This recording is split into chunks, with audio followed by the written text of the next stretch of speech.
አላውቅም እዚህ እና የሆነ ምኑ ነው ገንዘብ የሚሰራው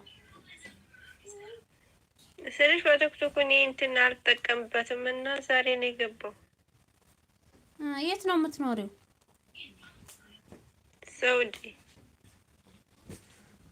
እኔ እንጃ ማሪ ሳውዲ ያላችሁ ቲክቶክ ከጊፍት ውጪ ሌላ የሚሰራው ነገር ካለ ነገሮት እኔ አላውቅም። ውዴ በየሀገሩ ይለያያል ቲክቶክ። ሁሉም ሀገር አንድ አይነት አሰራር የለውም። ምንድነው ከፍሎሽ ነው ባላንስ ላይ ገብተሽ ቼክ አድርገሽ እኮ እየከፈለች ነው ይለኛል። ምንድን ነው አልገባኝም እኮ የሰራሽው ስራ አለ ማለት የሆነ ፕሮሞት ያደረግሽ ነው ወይ? ዝም ብዬ እንትን ነው ቪዲዮ አንዳንዴ ምናምን እለቃለሁኝ የሰዎችን ምናምን ነገር እንጂ አልሰራም። አረ እንደዛ አይከፍልም። ይከፍላል እንደ ሰዓት አይከፍልም።